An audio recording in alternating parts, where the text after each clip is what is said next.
Então, fala português, né? Tudo bem? Seja bem-vindo.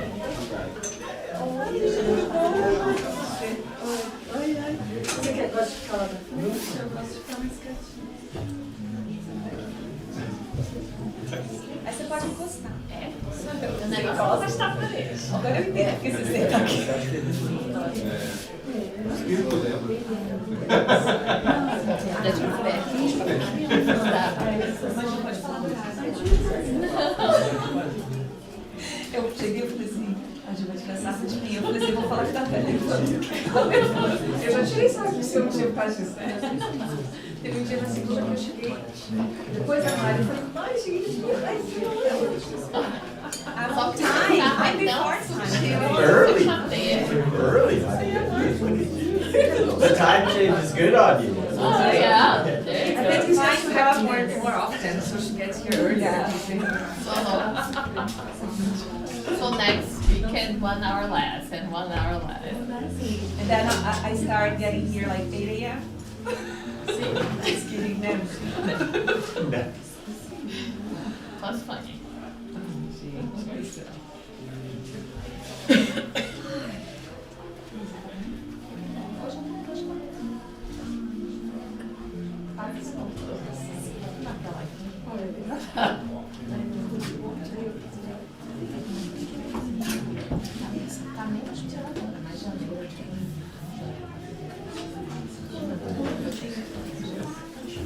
Você queria começar daí?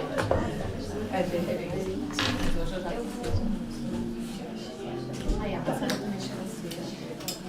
Para longe. Chegamos cedo hoje. Essa merda, essa... Falei a mesma coisa. Falei a mesma coisa. Por isso tá nevando. Somos culpadas. Você vê que é uma espírito não tem, não é por causa de clima, não é nada. Mudou o horário, o clima mudou e você tá.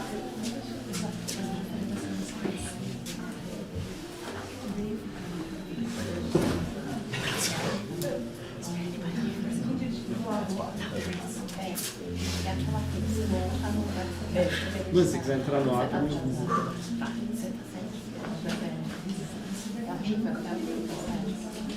Quando eu tava vendo, eu vou pra você na sexta-feira. Vou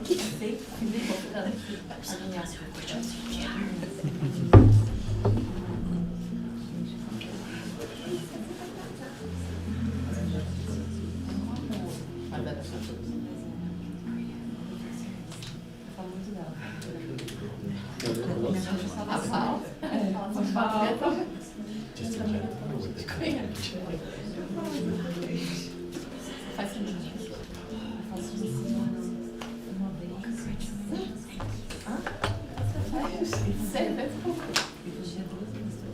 Ariana, né?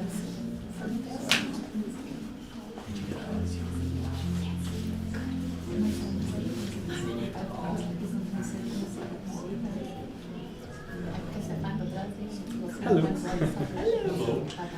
Good morning, everyone. As always, great to see you here, and happy International Women's Day. Yesterday, we had a lovely afternoon with crafts and conversations and food. Nice. I hope you enjoyed it. Very much. Great. And to start, oh, actually, before that, just to remind ourselves that we do have a meeting coming up on May 29th? Mm-hmm. Yes. March. Sorry. March 29th. It's our AGM, our annual general meeting. As a charity, as a church, we have it yearly, and then all the members get to see what we're proposing for the next year, and then we also have elections as well. So we invite you all to come. It'll be on a Sunday, again, March 29th. We'll have the talk as well, and then afterwards we'll have the It will AGM. not be here. It will not be here. It will be at a community center called St. Andrew's Community Center, which is by the University of Calgary, just on University Drive there. So it's very easy access. So yeah, just a reminder, March 29th, do not come here. Go to St. Andrew's. And most importantly, there will be food. Yes, there will be food. Italian Yes. food, yeah. There will be Italian lunch, so some good Italian food. Perfect. Accepting donations too. Yes, It will as be always. an Italian lunch. True. Thank you. Okay, so to start, let's read a text from the book "The Way, the Truth, and the Life" by Sheikh Xavier through the Spirit Emmanuel. And this is the title of this text is called "Constructions," or "Edificações" in Portuguese. And Emmanuel brings this interpretation based on a passage from the Gospel where Jesus, in Matthew, he says, "You are the light of the world." And this is part of the Sermon on the Mount. The passage is, "You are the light of the world. A city constructed upon a hill cannot be hidden." So Emmanuel brings to us, the gospel is filled with loving invitations for people to grow in conformance with the Lord's example. Christ's followers do not always grasp this great need for self-enlightenment in order for that great endeavor to be accomplished harmoniously. A vast percentage of modern-day disciples concern themselves with people's spiritual growth, but they neglect the opportunity to achieve their own. Of course, it is very hard to find such an opportunity amongst the gratifications of human existence, because blessed resource of illumination is often hid in the obstacles, perplexities, and shadows along the road. The Master was very clear in his explanations. In order to become light of the world, disciples should be like cities constructed upon hilltops, where they can never be hidden.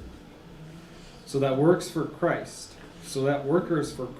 may function as expressions of the light during their lifetimes, they must ascend the mount of exemplification, in spite of the difficulties of the arduous climb, presenting themselves to all as a Christian construction. Such an undertaking lasts forever. The vicissitudes of the passions cannot bring down a building of such nature. Blows from stones leave it intact, but if anyone does manage to dash it to pieces, the fragments constitute the continuing of its light, as the sublime remnant scattered all over the world. For it was in this way, and the first martyrs of Christianity sowed the faith. We'll read more about it throughout the talk.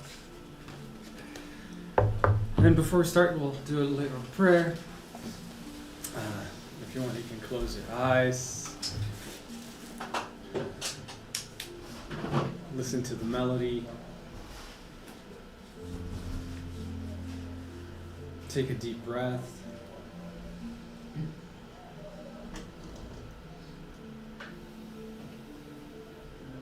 And elevating our thoughts, our minds. And to connect with all the mentors here that help us be present. We ask our Master Jesus that today we may feel the calling to build our own light. That we may hear him tell us, "You are the light of the world." And in doing so, may we find the confidence and the courage and the motivation to see our light and to grow it. To our guardian angels, we're always with us, inspiring our journeys. We ask them to continue to help us, and that we may open our hearts to feel everything of good that they have to offer us. So with their help, we can build our own light. And thank you, Master, again for the opportunity of all of us to be here tonight, this afternoon, this morning. And may we use this hour in a way that touches our hearts and motivates us to find Christ within us. So be it.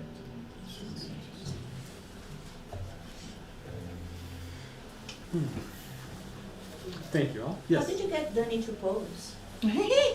Right, I also thought about that. As soon as, yes, it's like, well, that reminds me. Good picture. How's your hair today? Okay. Almost. I only came because of the picture. Yeah. Good job, Danny. Good job. So,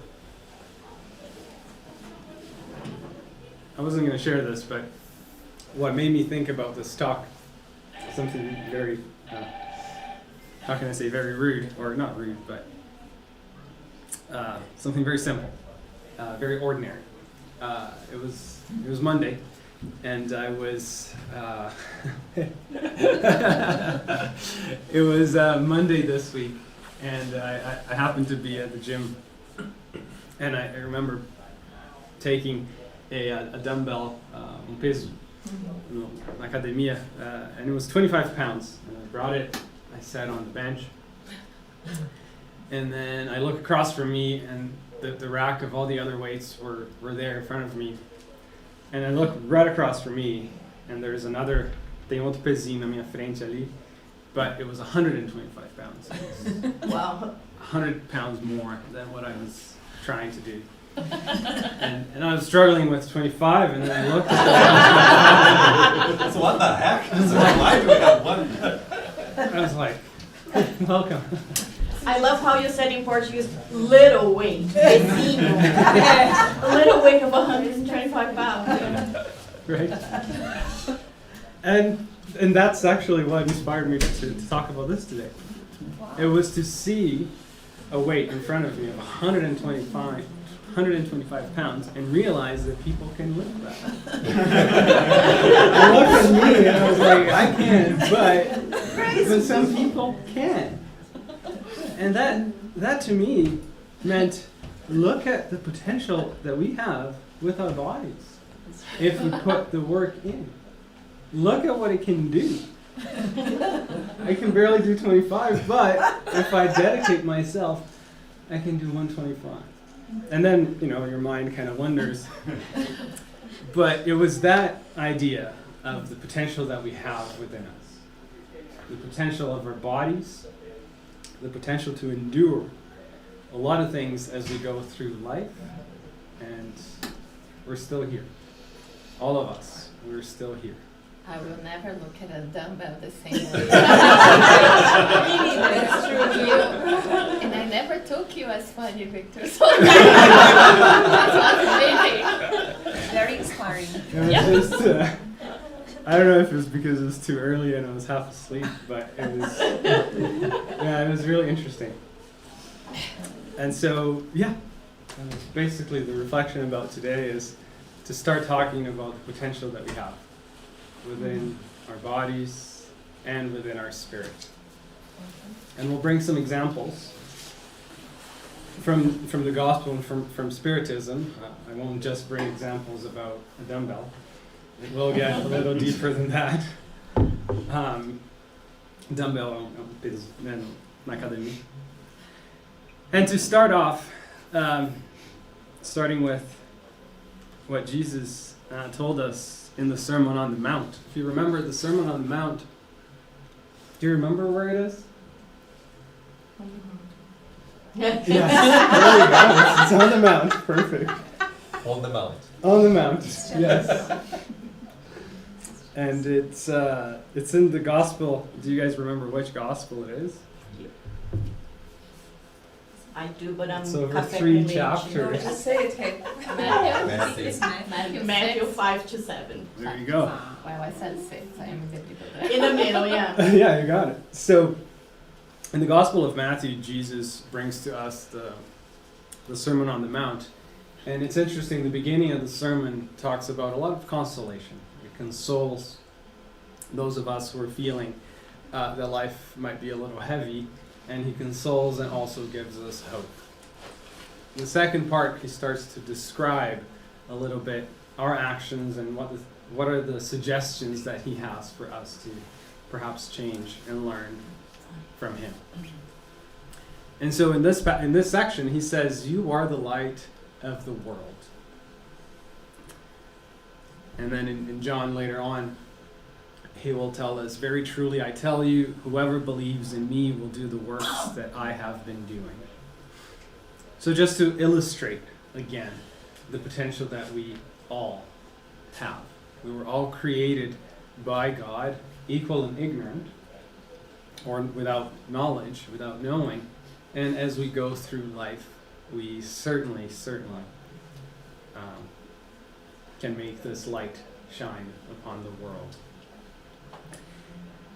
And so, if we start thinking about what does it mean, you are the light of the world? Any thoughts? What does that mean, to be the light of the world? Reminds me of a song. You are the Of the world. There you go. It brought you a smile. There you go. I think because at the end of the day, when we are able to reach pure spirits, we are the light. Well, we already are the light, but we still have improvement to make. But regardless of that, we are light because we have our pure spirits. Thank you, Carol. Yeah, it's a good reminder. Jesus is not telling us that you will be the light of the world. He's telling us that we already are, right? Showing that we already have a little light within us. And then he actually goes on to say, I forgot the words, but he says, a city constructed upon a hill cannot be hidden.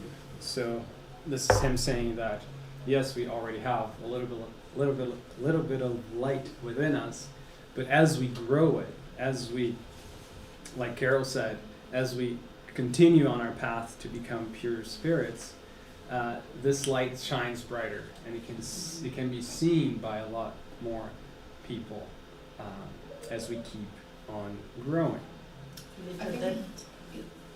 Yeah. That also reminds me of, I was doing my gospel at home this morning, and what's coming next week is don't put the light under the beam. Não coloque a luz sob o alqueire. Like, don't hide your light. Yeah. We have the potential. So build the city on the mountain so everybody can see. Exactly. Thank you, Hay. I think it's a lot about how we got to the moment that we experienced and we believe in God. So we carry him around. So we have the light of God with us everywhere we go. So it's your choice how you're going to behave, how you're going to interact, how you're going to exist on that place. You have God in you. Are you making the choices that makes you closer to God every step of the way? Thank you, exactly. That's beautiful.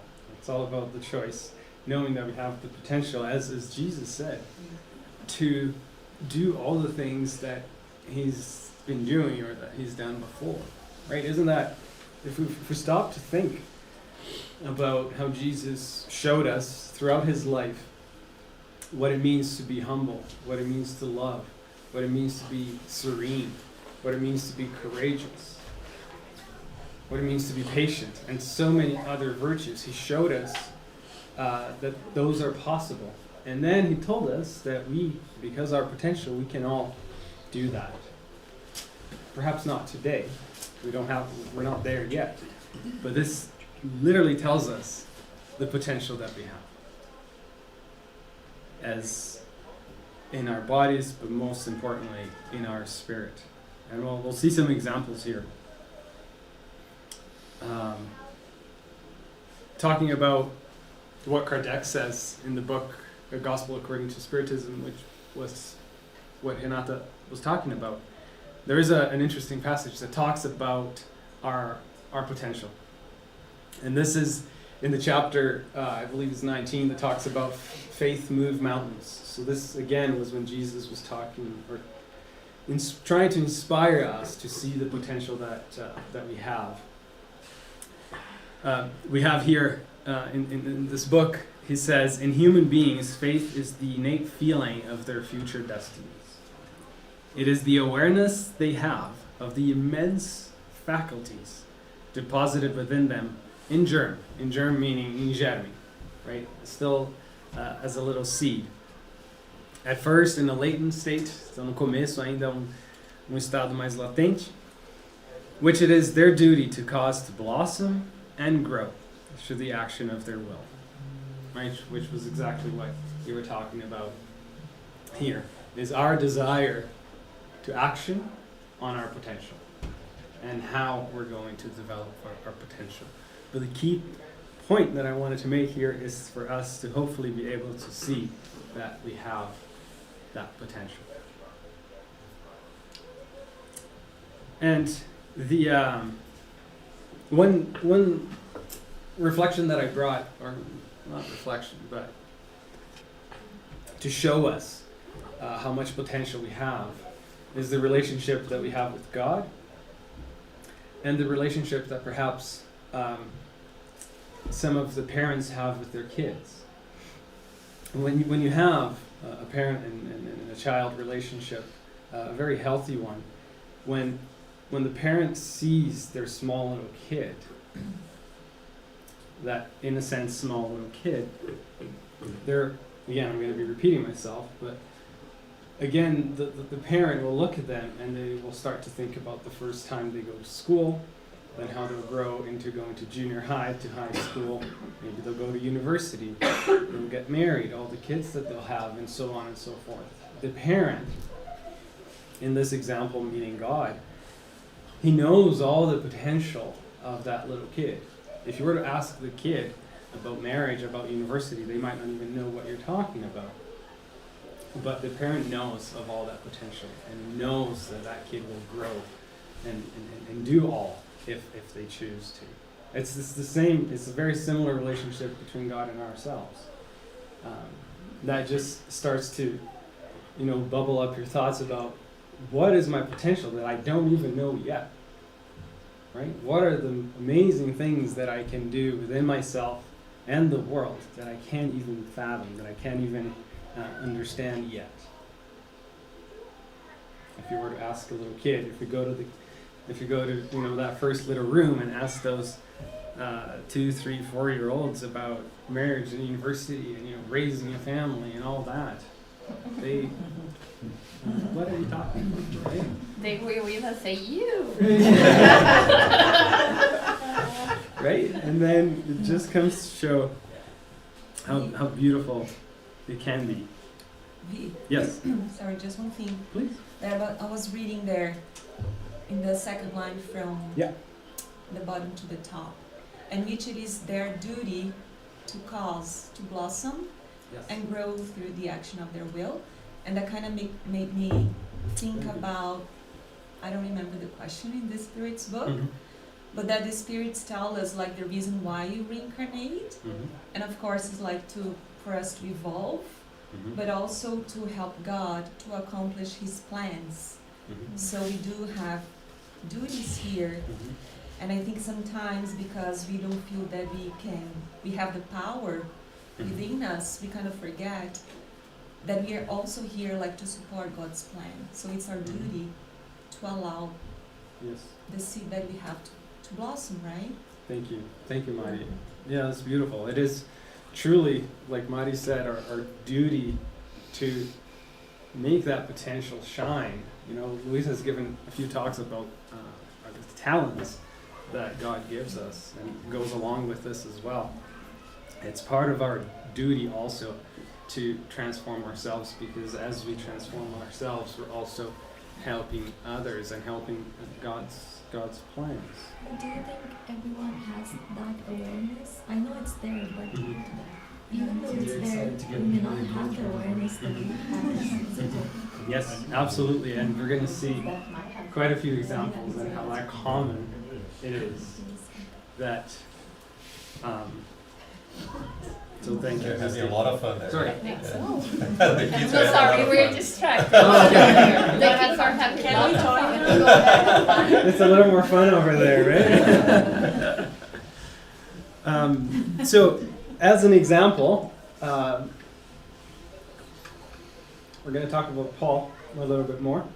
I heard some of you got the book, Paul and Stephen, from our library, so hope you're enjoying it. It is a great, indeed, it's a great book, Paul and Stephen. And so, I just wanted to bring a reflection that Paul gives to us in the Philippians when he's talking about his journey, if you will. He says, I have learned to be content whatever the circumstances. I'm going to let that sink in a little bit. I have learned to be content whatever the circumstances. So whatever is happening around me, I can be content. And the reflection about this is, again, the potential of our spirit. We can do this. We have the potential to get there. Paul did it.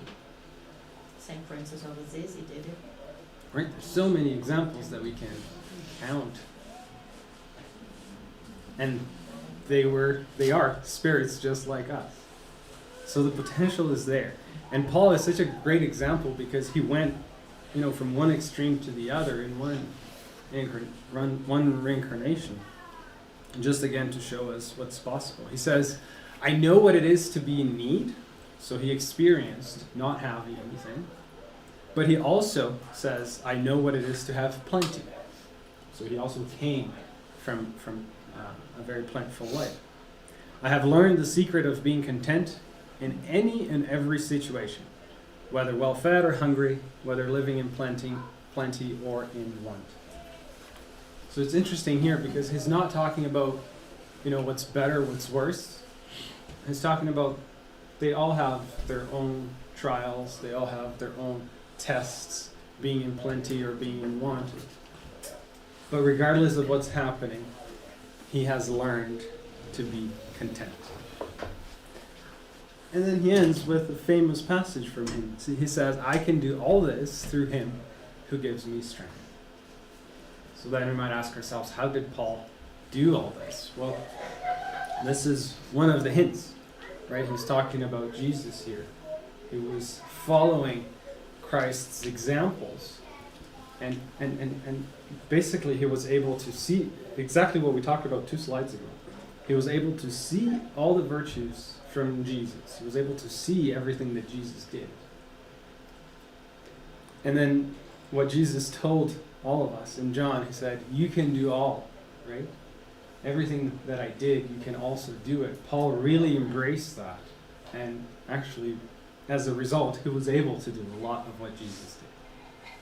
Right? So he truly, truly understood and put into action what Jesus reminded him. And we might start to think, again, to show our potential, right? If we start to think about all our ancestors, all the things that people have to endure for us to be here today.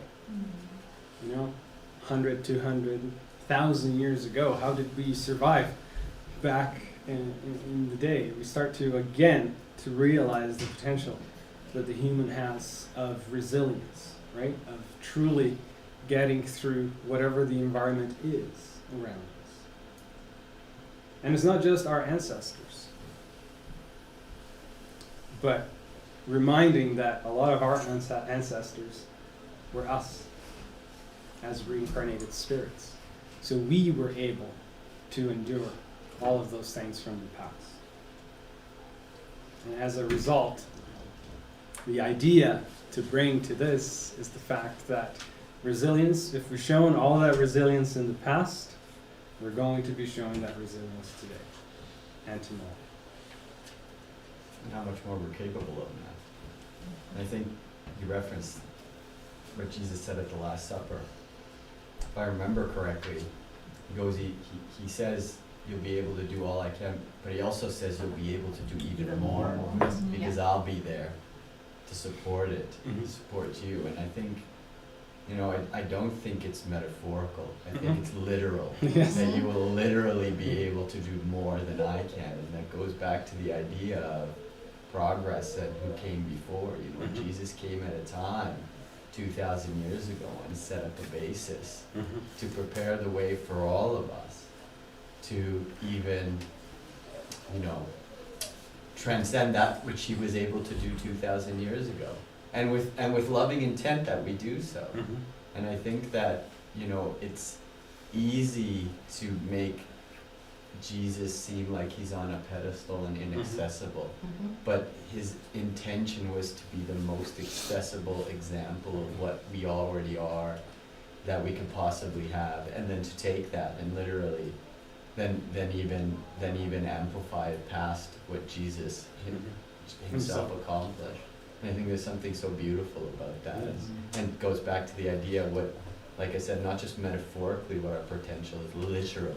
Mhm. And that doesn't just mean the moral part. Theoretically, it also, no, not literally, it also means all the miracles.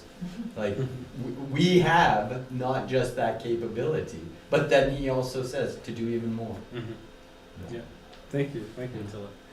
Exactly, and Paul is a living example of embracing all this that Jesus showed us, and we're actually going to see a text here later on about something that you said.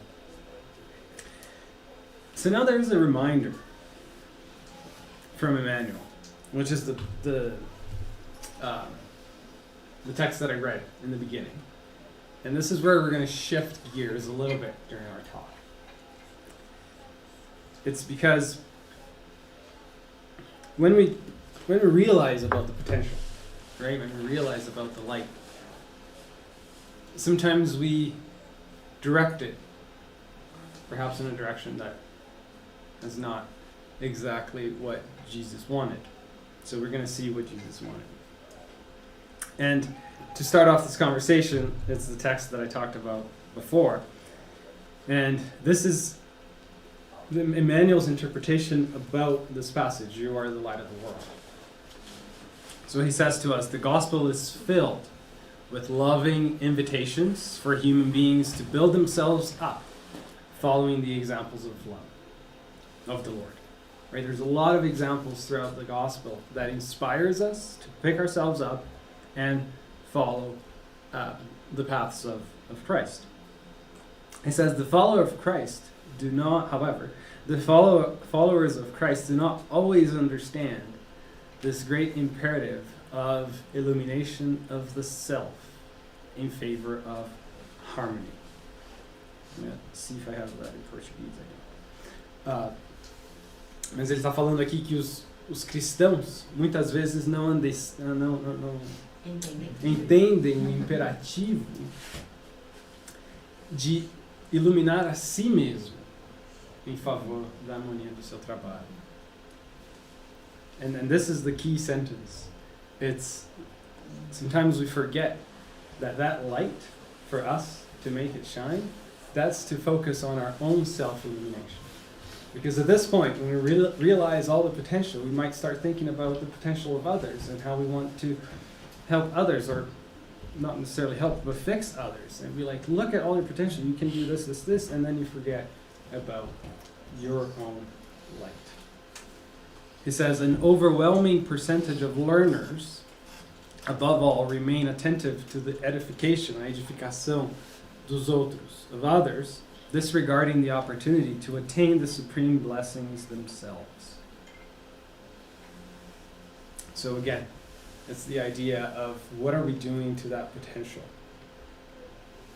Are we focusing on our self-illumination, or are we putting that off because it's a lot easier to worry about the illumination of others?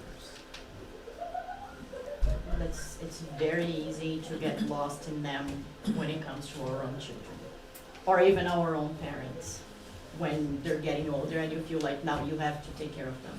Mm-hmm. Thank you. And So to illustrate this, there's a passage in the book Good News, and this is another book that I highly recommend to everyone. It's called Boa Nova, or The Good News. We are getting that book in English in about a month and a half, and we have a few in the library, and we're getting some more at the bookstore. It's a book with 30 chapters, and it brings passages from the gospel, but extended. The making of. The making of. In the backstage, what Making happened? of. Perfect. It takes one or two little passages from the gospel and turns it to a whole chapter. And it's nice because it talks a lot about the dialogues that Jesus had with his disciples. When we read the gospel, we don't really learn much about all the disciples, right? We learn a lot about Peter, about John, about Matthew, and so on. But this book helps us understand and learn about the other disciples that were also there with Christ, and to learn about their feelings, about their thoughts, and how Jesus consoled them and helped them throughout. So, highly recommend the book, and we're going to read chapter 7, which is the fight against evil. And this is a conversation that Jesus has with Thaddeus. Thaddeus is, in Portuguese, it's called Tadeu. It's quite different in English, the sound at least. And Thaddeus was, he was also called Judas, but not the Judas that we usually refer to, but the other Judas, which is Judas of Thaddeus. So we just refer to him as Thaddeus because it's easier. And in this text, in this story, we have Thaddeus being a disciple of Christ that was always amazed by what Jesus was able to do when he came to disconnect people that were being obsessed by spirits. So when you have a spiritual obsession, right, you have an incarnate and is being obsessed by a spirit.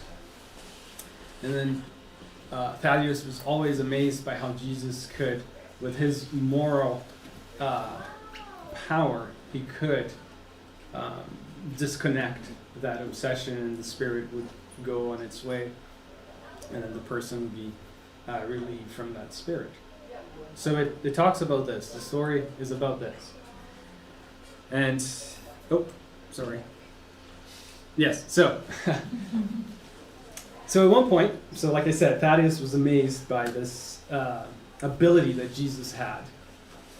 And then one night, Jesus went out traveling for about a day or two with Peter and Matthew and John, and then Thaddeus stayed back.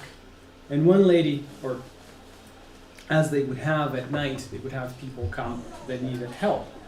And there was a lady that was going through a spiritual obsession, and then Thaddeus tried, to disconnect those two, but he couldn't. He tried to do what Jesus was doing, but he couldn't. And then Jesus came back the next day, and the same lady came back as well. And then Jesus looked at the lady, and he was able to disconnect the two, to make the spiritual obsession cease. So Thaddeus was then thinking, well, Jesus, how can you do this? I tried it, and I couldn't. How can you do it?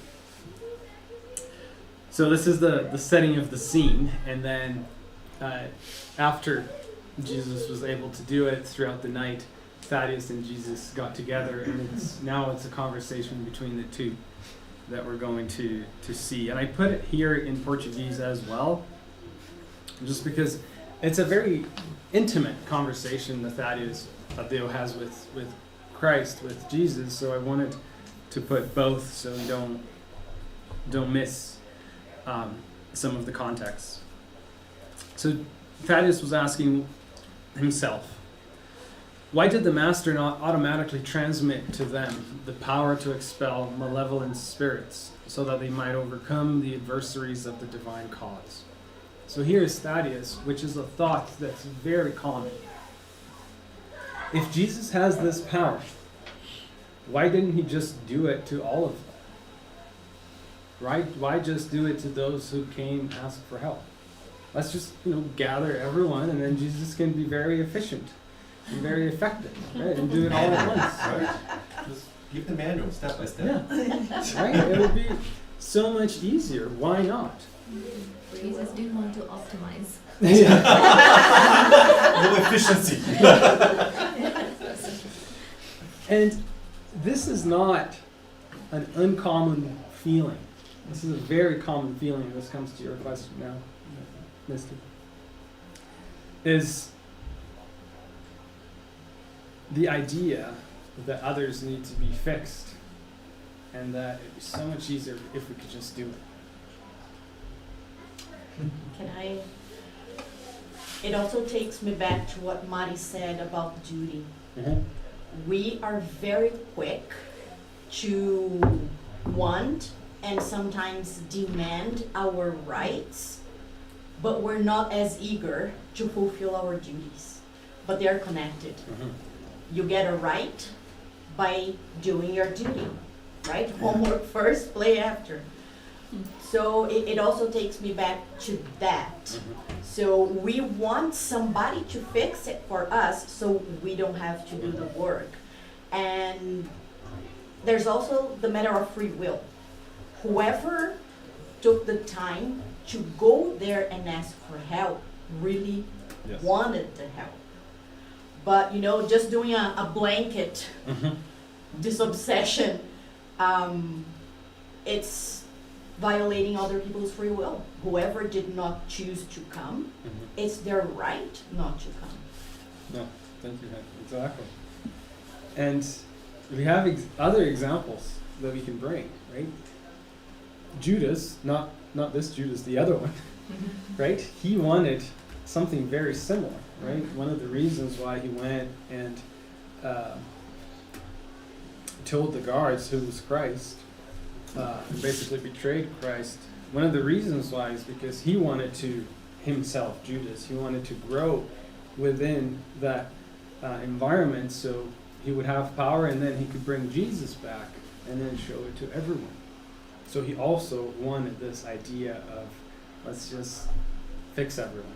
Let's just bring Jesus to all. The other one was Paul of Tarsus, which we talked about 2 weeks ago. As soon as he saw Christ, as soon as he found the potential that he had within, he wanted to, do it to everyone. He went on to have big talks, and then he realized that people just weren't ready. And then he went on to about 2 or 3 years in a journey to basically everything that he learned from Christ there to apply to himself first, to make shine his light, and then go and spread the word. Because then he wasn't just spreading the word, but before he was spreading his example, he was spreading his light. The words were second, but what came first, right, was his example of his life. Then he could not just say, but exemplify. As you're speaking about this, thought I reflected on based on what you just shared is, I think that there's a tendency for, this is clearly something that holds over throughout all time, to just perhaps a little bit misapply what really this world is. And Spiritism talks about it so much, especially this world, it's a world of trials and expiations. Mm-hmm. But ultimately, it's a world built around learning and built around experience. And it'd almost be like, why doesn't every teacher just give all the students all the right answers, get everybody 100% on the test, and give them a little gold star sticker, give them a nice certificate at the end, and everybody can be happy? Of course they can, but what will have anybody gained other than the ones other than the teacher who actually knew the answers in the first place, right? It almost like it would be robbing us all of the benefit of all the growth, of all the insight, of all the understanding, of all the context that makes the whole process probably so much more valuable, and not just that, delicious, like enjoyable. Yes. And so I find that it seems that Thaddeus is just echoing something that at least me in my life today, I'm still kind of working through, right? The idea that, you know, maybe this is just that. It's an arena to learn. And if we just are given all the results, then what value is there in that? Thank you, Tola. That's beautiful. It shows to us that the learning, we're the only ones that can do our own learning. Nobody can learn on our behalf, right? We have to do the work. And so he continues, this is in his mind, right? He hasn't seen Jesus yet. He says, if it were so easy for Jesus to completely heal the possessed, why did he not at once bring together all the enemies of the light so that by his authority they might be definitely converted to the kingdom of God? Right? Again, what we just said. Yeah, it goes back to that idea of the warrior Messiah, right? They wanted Jesus to overpower, including their own people. Sure. At first, just the Romans, but then after their own people. So it's the old ideas that they still haven't, as we would say in Portuguese, resignified. Thank you. Exactly. And now the two get together. So on a tranquil night, after listening to his reflections, Jesus asked him in a stern tone, so this is Thaddeus and Jesus, they're talking, and then Jesus heard all these questionings from Thaddeus, and then he replied, Thaddeus, what is the principal objective of the activities of your life?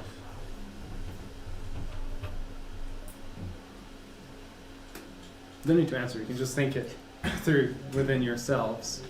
What is the principal objective of the activities of your life? I wonder, what would we reply to that question?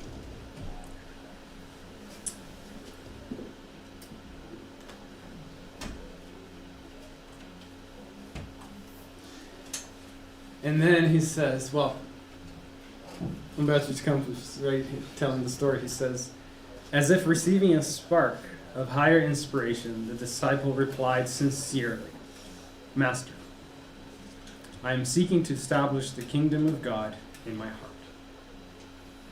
So he realized that the main purpose of his life was to establish the kingdom of God in his heart. So he answered it correctly, and Jesus praised him for it because he realized, right, that it was to build the kingdom of God within him. So if you seek such a reality, why do you demand it from the adversary first of all? Would it be right for you to forget your own needs in this regard? So, if you realize that the main purpose of your life is to, build the kingdom of God within you, why are you demanding others to have that first of all? Why do you want, Jesus to kind of fix all those when you're forgetting about yourself? Why are you demanding others but then forgetting about you? If we seek to reach the infinite wisdom and love of our Father, it is indispensable to recognize that we're all brothers on the same path.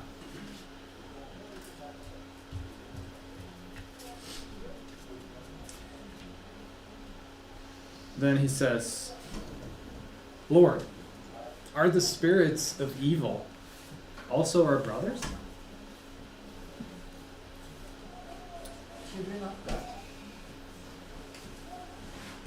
Right? Senhor, os espíritos do mal também são nossos irmãos?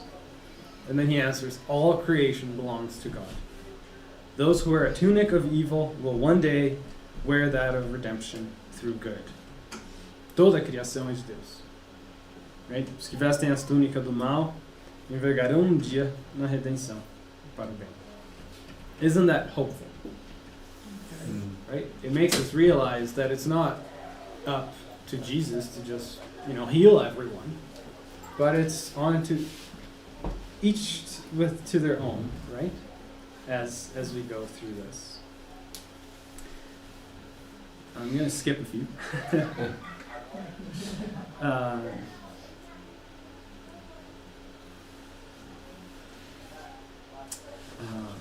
So then, sorry.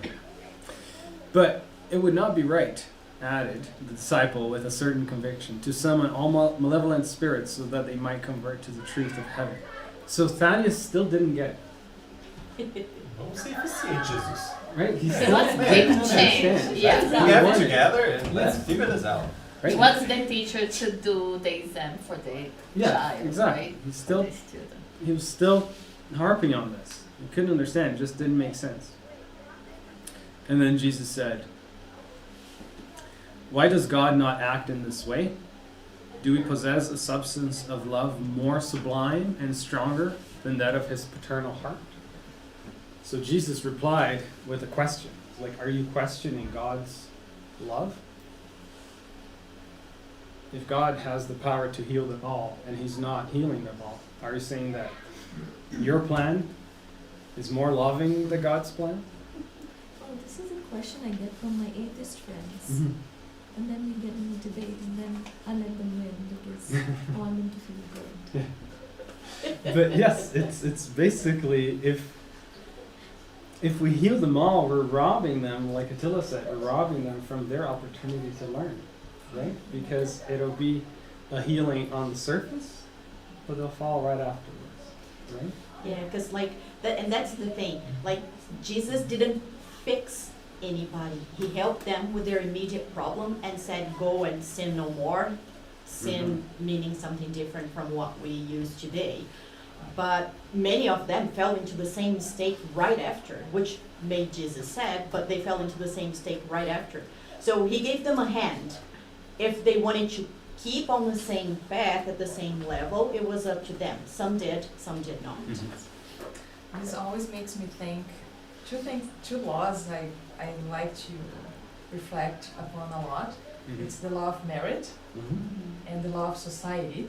So the law of merit is about God being just, because everybody has to follow the same path to achieve pureness. So it's just for everybody, it's fair. Right?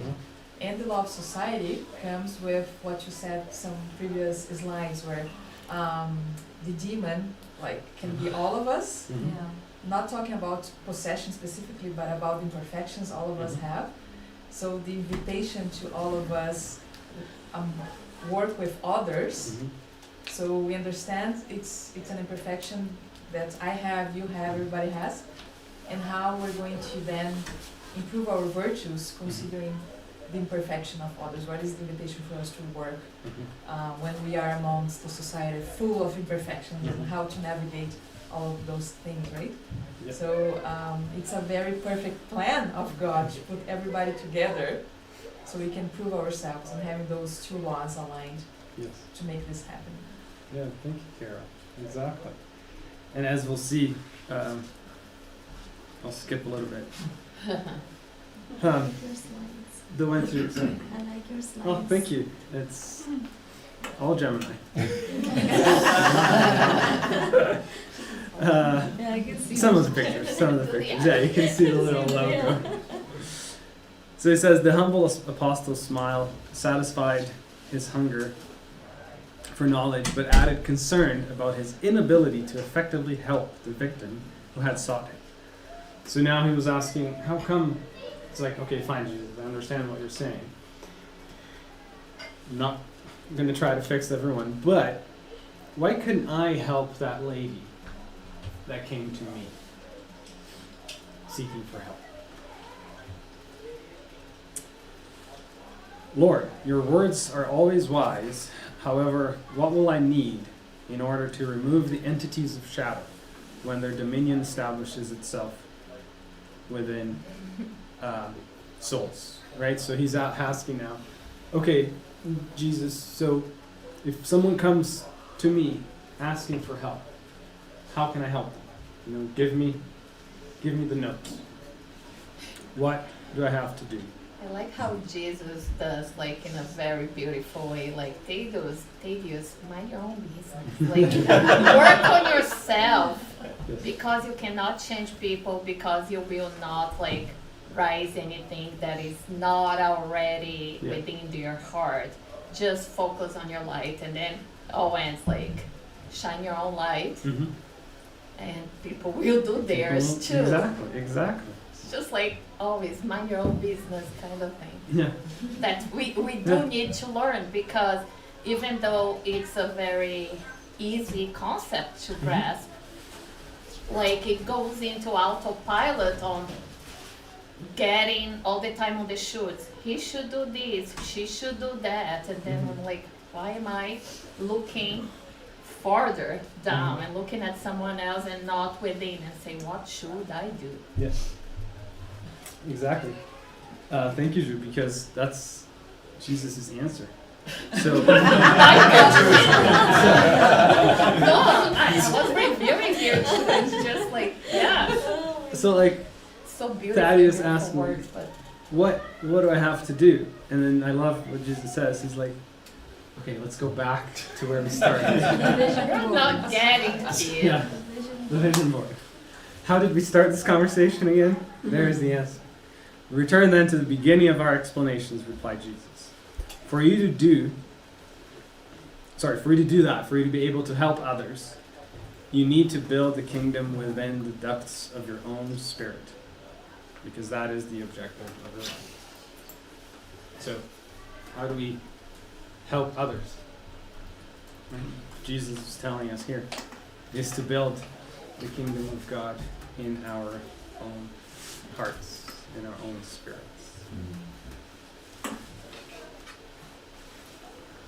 And that's probably the best way to fix everybody. You don't need to worry about it. Just fix yourself. Exactly.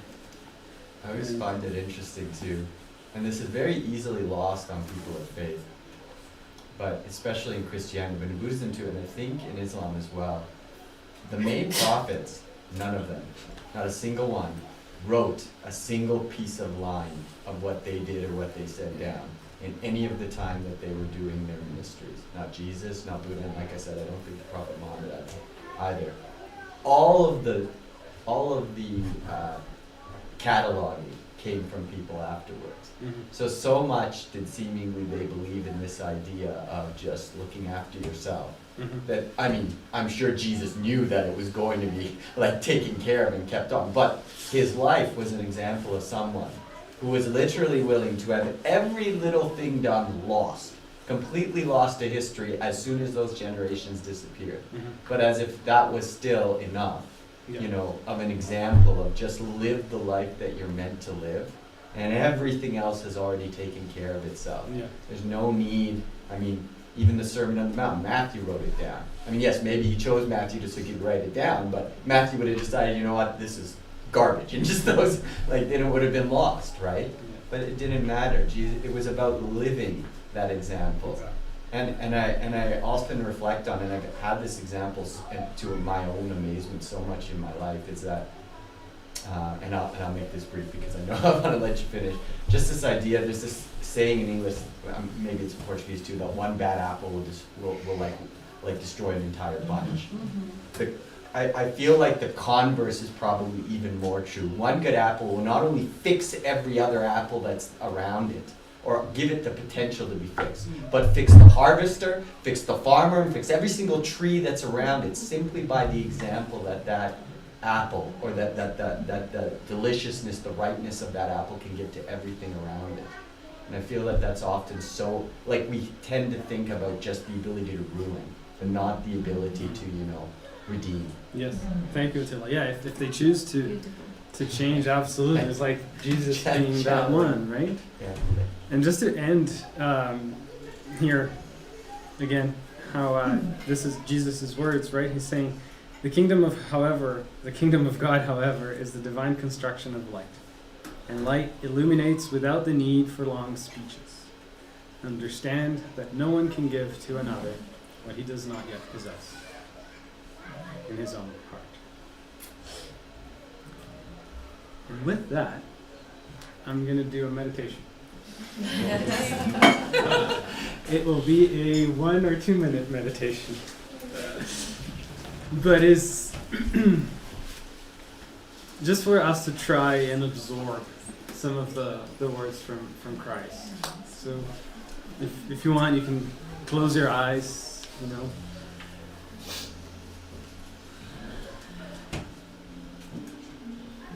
And start to picture Jesus with all his virtues. You can see Jesus with his peace. You can see Jesus with his love, with his kindness, with his patience.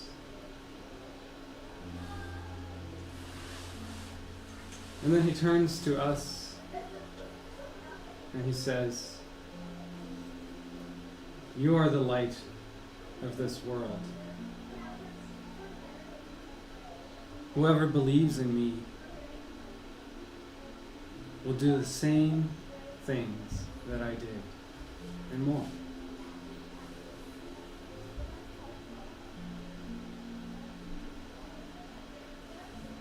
So now, let's believe in Jesus.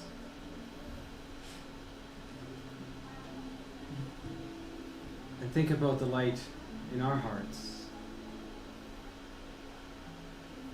And seeing ourselves with those virtues as well. Feel our potential to be patient, to be loving. Let us see ourselves as a serene person, as a courageous person,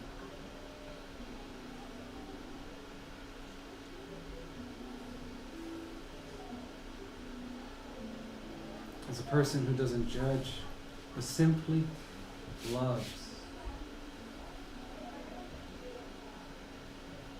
And stay with that. Feel that in our hearts.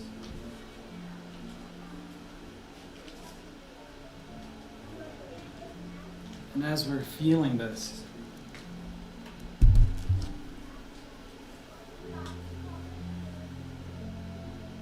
may we take this moment to console ourselves, as if hugging our hearts,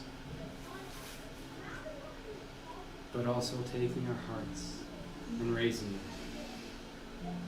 as a light that shines.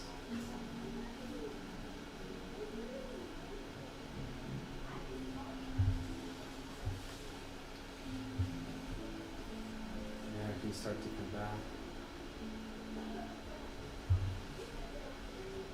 Slowly. And when you're ready, you can open your eyes.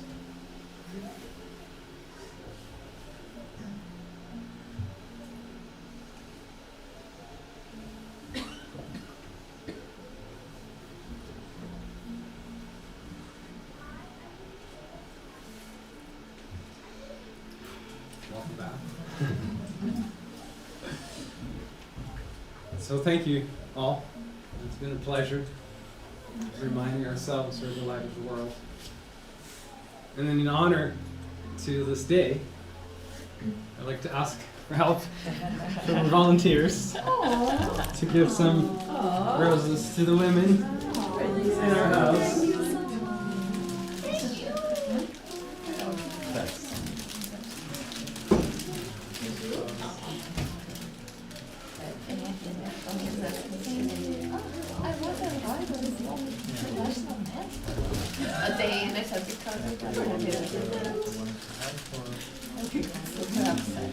Todas nós.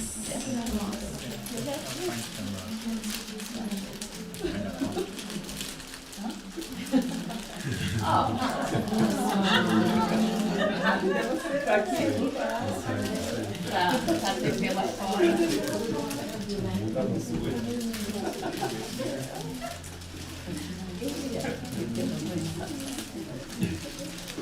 Thank you, Carol.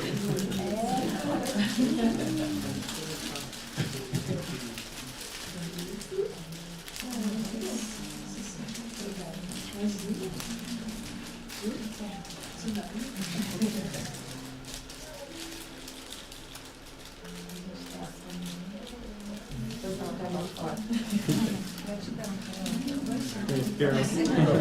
Ai, vou pra mim, transfer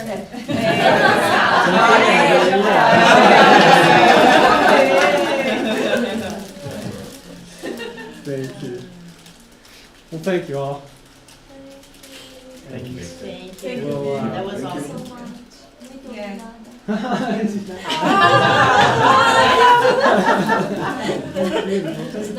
Fala de novo. Say it again. Say it again.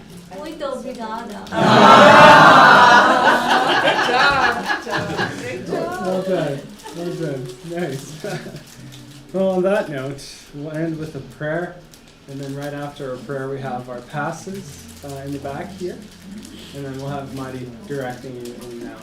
So thank you all, and you're all welcome to stay quiet. I'll leave this image here while we do the passes. Okay? So, let's then close our eyes.